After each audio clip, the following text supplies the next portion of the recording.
We just went and got an excavator, and my nephew's in town. He happens to be an expert at driving the excavator.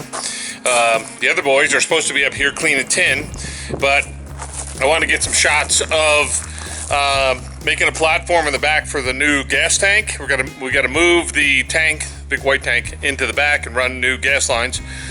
And also, we built scaffolding inside, had pieces and parts, and like we always do here.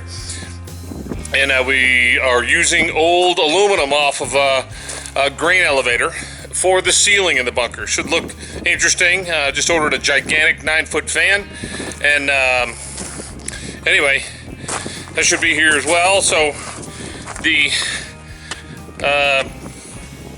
gray, steel, cold, cement, institutional, industrial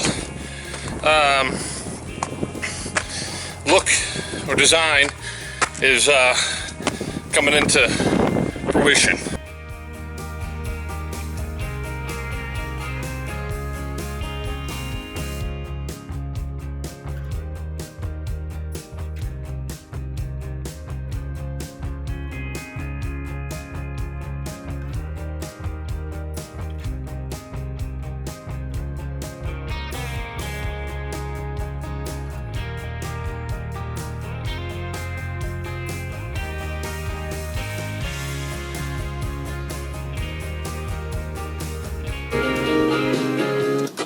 That should be here as well. So the gray, steel, cold, cement, institutional.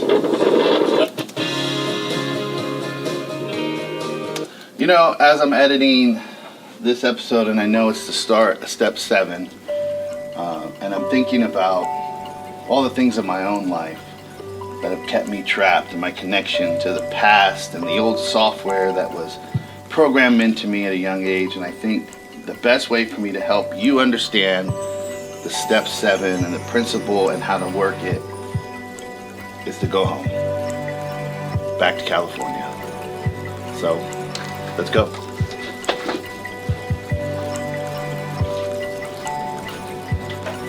Oh, you can't come. Just kidding, you can come. Let's go.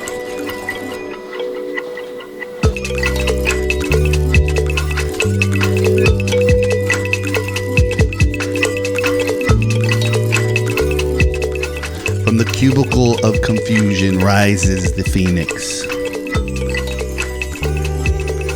releasing the chain from the desk to float and fly again, this wild child of God. My name is Christian, and I am your co-journeyer on this mystic journey. We're going to travel a little bit to talk about this pivotal, transformational step. 7 steps to perfection. Keep stepping. Historically, step 7 has been quoted as this: humbly asked him, it, they, the thing, the power that's greater than you, to remove our shortcomings. You know, I think there's a lot of things happening in this step 7 and in this wording here. Number 1, who you asking? You're going to need to know who you asking, who you talking to. Who you talking to? Who you saying, hey, will you remove these shortcomings? So if you don't got that, then according to this, it ain't gonna work.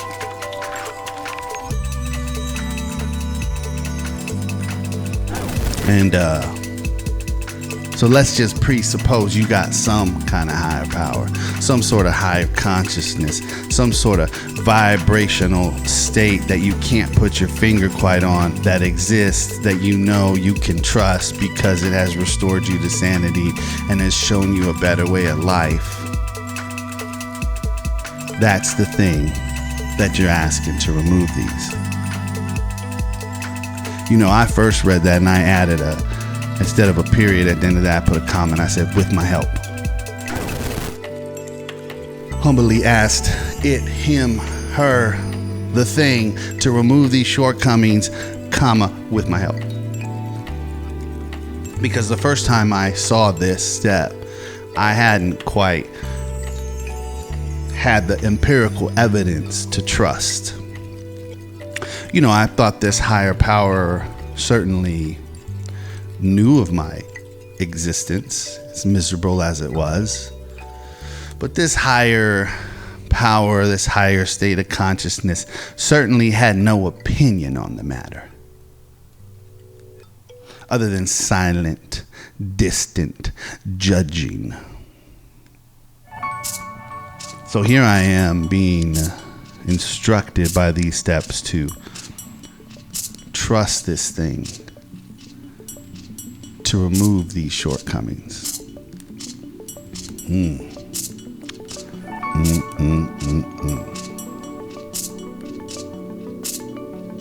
So with this comma, with my help, it was a lot of striving, a lot of pushing, a lot of pulling, a lot of internal fighting, a lot of I wish, I hope, please, please, please, baby, please. It never worked.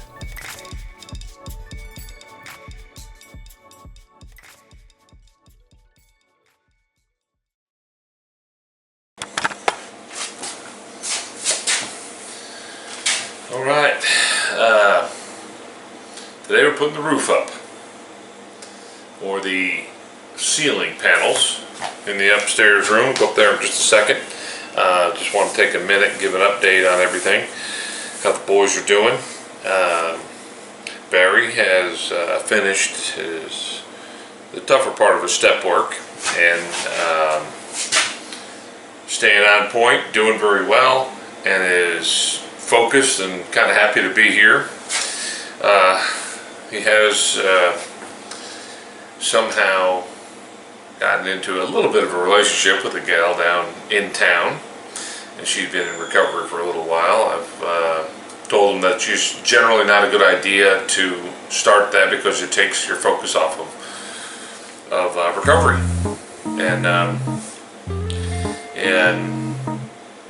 don't want to get into her situation or her side of it, but she could probably use some time too. In general, we say that people shouldn't get into relationships until they're sober for at least a year, and we're not quite there yet, let's put it that way. Well, to start off, I think just Dean and I have a different opinion on relationships and sobriety. One of my biggest issues when I start drinking is I isolate like heavily, and I believe that connection, like everybody in recovery, connection's a big part of recovery and building relationships and talking to people and everything that comes along with it, and the connections that you make in the program, the connections that you make, talking to your family and friends again, things along those lines. So I think that is a big part of recovery. So a little bit of worry there. Secondly, our second guy, Harrison,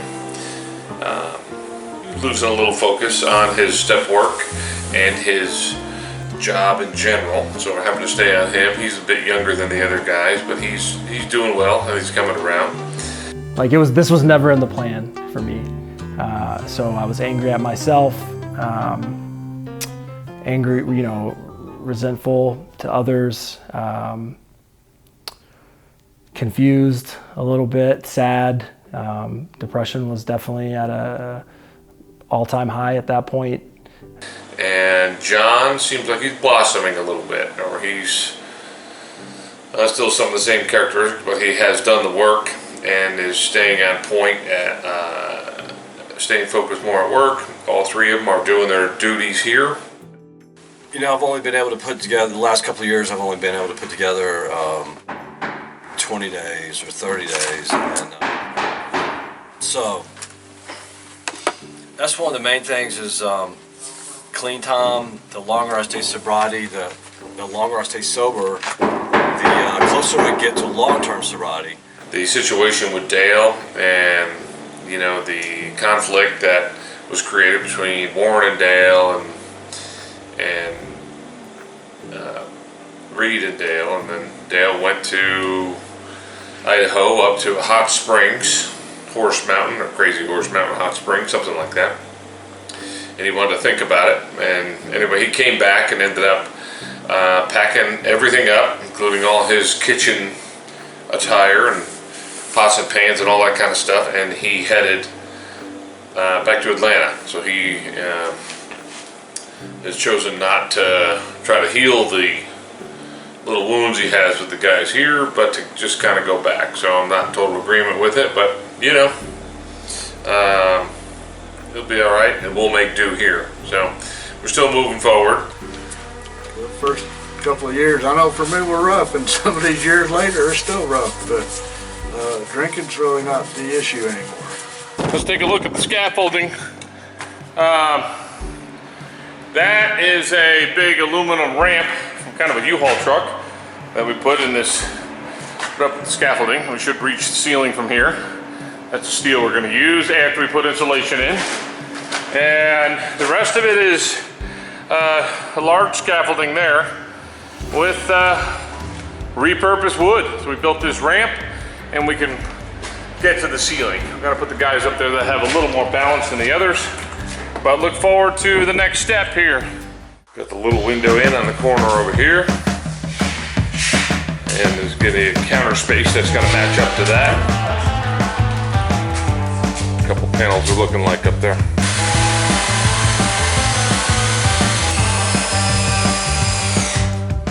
This is gray galvanized tin that came off a grain elevator. And we use a spray foam on some of the holes and the weak areas to kind of fill in all the cracks. And then right where Reed is, there'll be maybe toward me a little bit, there'll be a very large chandelier. See this envelope right here?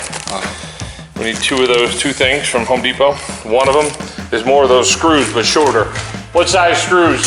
Half a inch?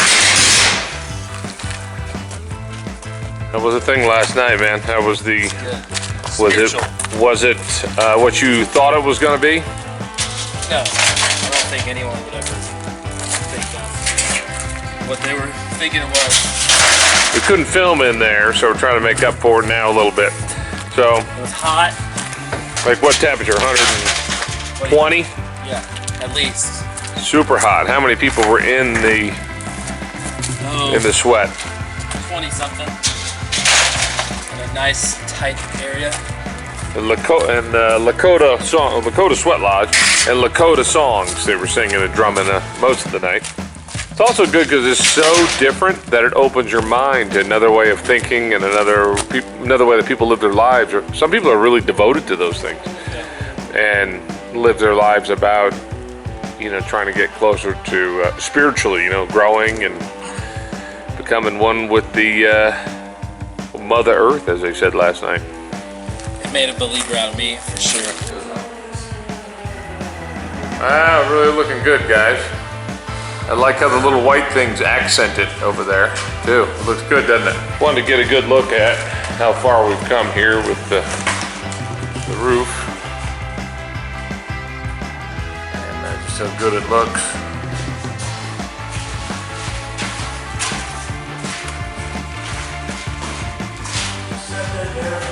A lot of ceiling there. So we're going to try to match up something. We haven't found exactly what we're going to do in siding. I've got an idea. But the ceiling almost has a little bit of blue in it, as well as some gray. So we're going to try to match into that a little bit. And Got about another probably 900, 800 square feet of siding to go around the windows, and really will transform this place.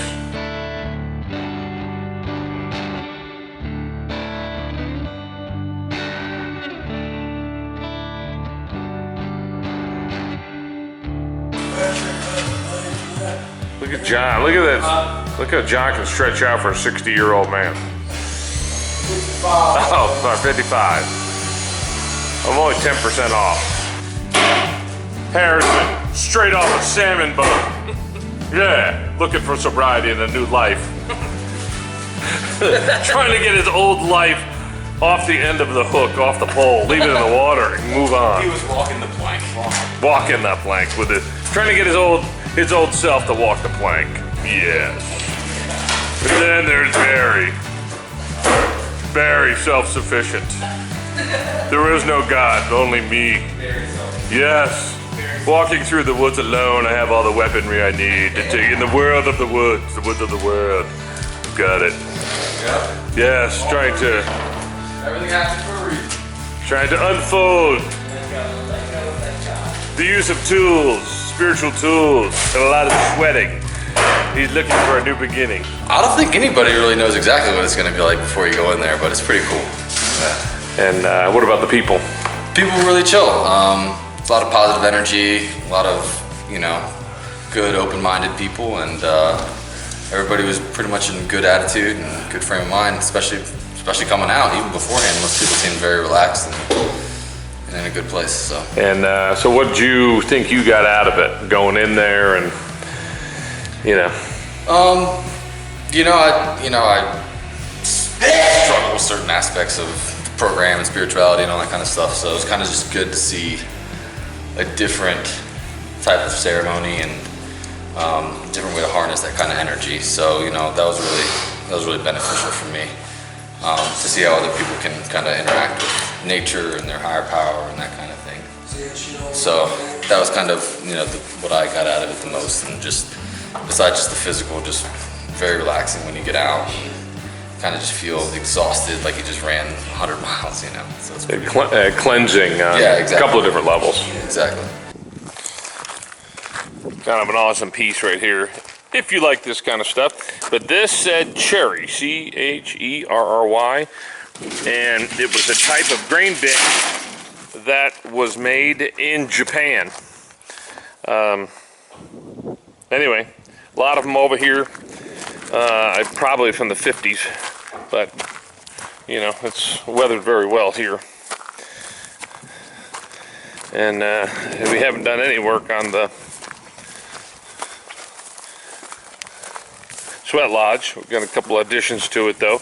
We're going to put a glass ceiling in it so the sweat lodge can double as a kind of a camp area for kids. Got some windows for the front and one for the back over there. All right. Oh, that's beautiful. Here we are. Guys did a great day's worth of work. Looking fantastic. I mean, this is better homes and garden stuff here, dude.